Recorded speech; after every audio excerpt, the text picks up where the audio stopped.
L'histoire des pêches est une longue fuite en avant. Moins il y a de poissons dans la mer, plus on invente des moyens efficaces pour aller les pêcher. Par ces termes, Didier Gascuel, professeur en écologie marine à Agrocampus Ouest à Rennes, résume bien la logique des pressions de pêche.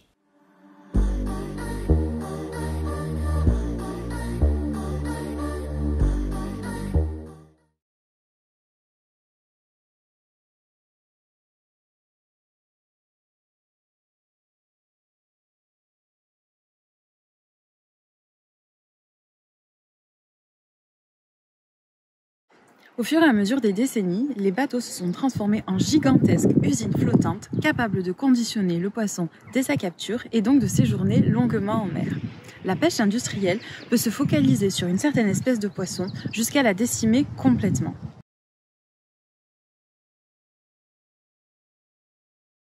Les premières victimes de la pêche sont bien évidemment les poissons.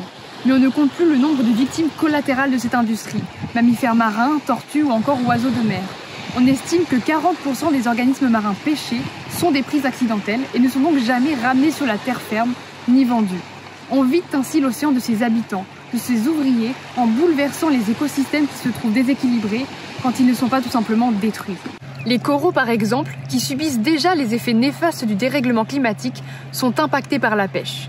Les scientifiques estiment que 90% des récifs coralliens mourront d'ici 2050. Or, les poissons sont vitaux à ces récifs car les coraux se nourrissent de leur déjection.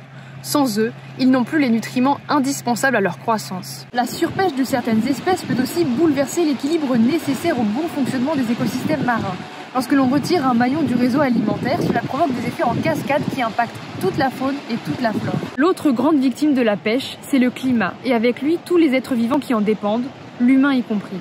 En absorbant une partie du CO2 présent dans l'atmosphère, l'océan joue un rôle de régulateur du climat.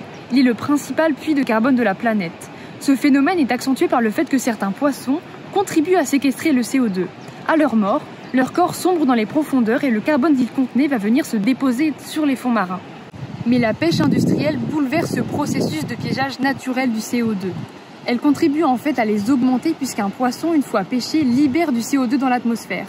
C'est ce que démontre une étude publiée en octobre 2020 par le laboratoire Marbeck, qui estime qu'avec ce phénomène, les émissions liées à la pêche sont en fait 25% supérieures aux estimations actuelles, qui sont surtout basées sur la consommation de carburant.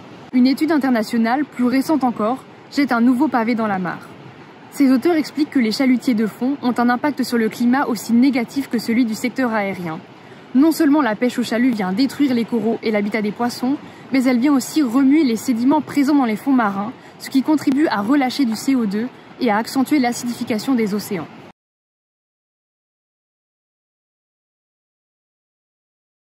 Pour compenser le déclin des espèces surexploitées, les bateaux de pêche se tournent vers d'autres espèces qui se raréfient à leur tour.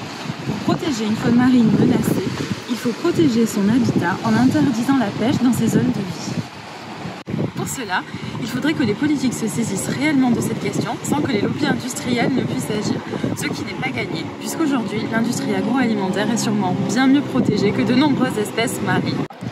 À l'échelle individuelle, on peut d'ores et déjà agir en cessant de consommer des poissons inscrits aux listes rouges, en évitant les prédateurs et en consommant moins ou plus du tout de poissons.